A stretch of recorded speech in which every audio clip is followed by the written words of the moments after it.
So you've heard the voices. They've been coming at you from all sides and they've all got their own opinion. Now it's time to just get crystal clear on what's most important to you. Marianne DeNovellis here with the 6-Figure Mastermind. Now is the time to learn not to care what other people think.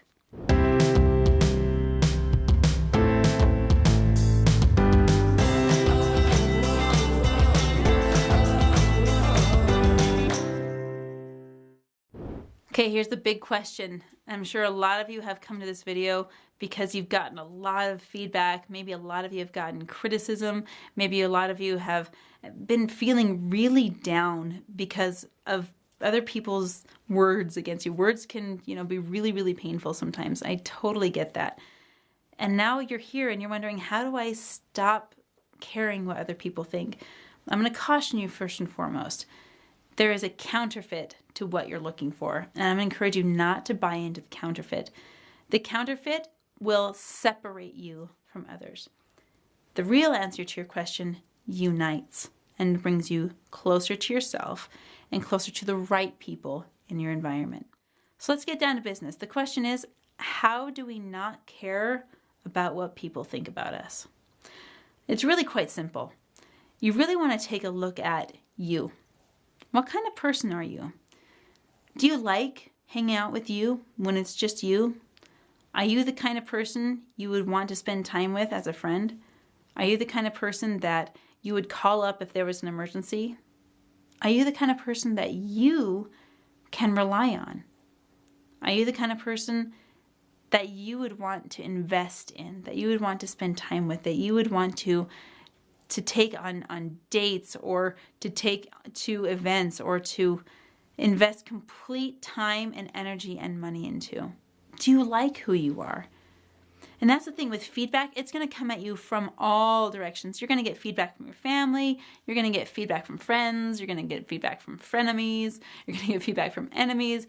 People are constantly giving you this idea of what they like about you or what they don't like about you. And maybe some of you are here because you got all of this positive feedback and you're kind of weighed down by it. Yeah, that can totally happen. And it's people like, oh, you're so great, you're so great, you're so great, you're so great. And you're like, yeah, well, I have to keep being great because if anyone sees me as not great for even just a moment, I'm going to lose all my friends. And I have to show up flawless and perfect all the time because if anyone had any other perception of me, they wouldn't accept me because all they tell me all the time is that I'm so great. Maybe you're in the other camp of people are just like slamming you all the time and maybe they're calling you names that don't feel good and maybe they're criticizing your every move and they're criticizing the music that you listen to and they're criticizing the clothes that you wear and they're criticizing how you perform in homework or on the sports field or it's just how you show up at work and they're always kind of feeling like they're beating you down and it doesn't feel good. You're constantly feeling like you have to prove yourself and you're constantly feeling like you have to defend yourself and stand up for yourself, but it never really works. So how do you stop? How do you stop the madness? How do you stop the voices from having such a huge impact in your world? How do you stop all of this chaos from ruling who you are? Let's get to the bottom line. Do you like you? Could you make an argument for yourself? Meaning, could you stick up for yourself and back what you do, what you say, how you think, how you feel, how you dress, how you do your hair, how you show up, how you work, how you play? Bottom line, would you criticize yourself? Would you give yourself the same feedback that you're giving them? I get it. Some feedback really stings and it really hurts. But let's take some accountability here and say, if it stings, why? Is there any element of truth, no matter how small, even the perception of truth to what other people are saying? If there is, I'm going to take a look at it. And if there's not, it just tells me more about how they're showing up. Whenever anyone can see anything in another person, be it positive or negative, it's simply a reflection of themselves. I call it the mirror effect. The mirror effect says everything is a reflection of my experience. So if I can see something in someone else that I don't like, I only can recognize it because I saw it. You got it right here first. if that works this other way too. If I see something in someone and I admire them and I see something that I love, I only know what that is because I saw it here first. I'll give you an example. When I was a kid, I was riding my bike down my street. I was probably 7 years old, and I saw something in the gutter at the end of the street, really far away, this white blob. I could feel my brain going through this Rolodex of trying to identify what that little blob was. Could it be a stuffed animal? No, it didn't have any fur. Could it be a Tupperware? No, it's not the right shape. And my brain is just trying to figure out what on earth this little thing is. So I ride my bike down close to this object and come to find out, oh, it's a balloon.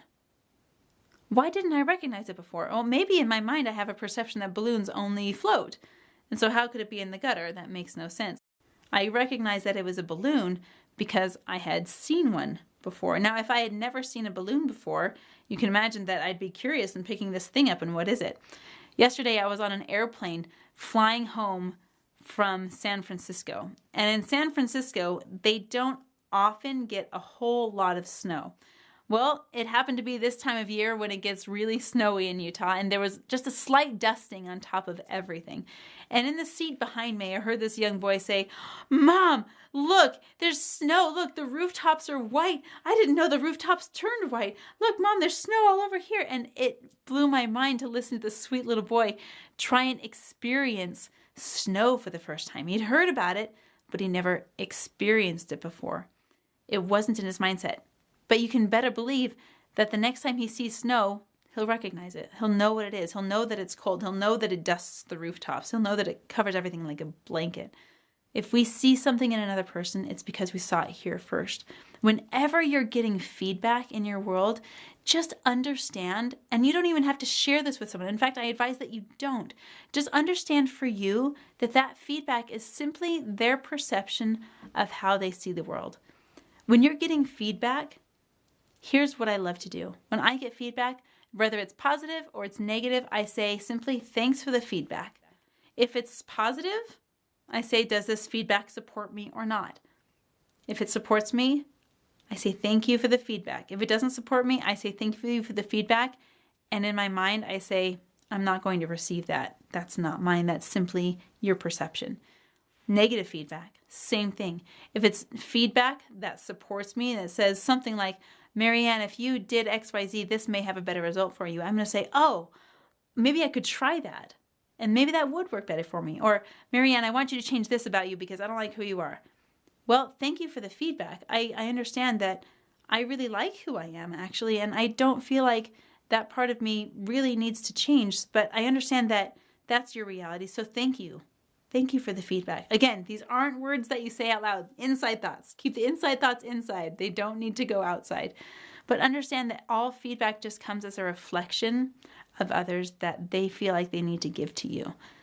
So let go of what other people think. Be still kind. Be still considerate.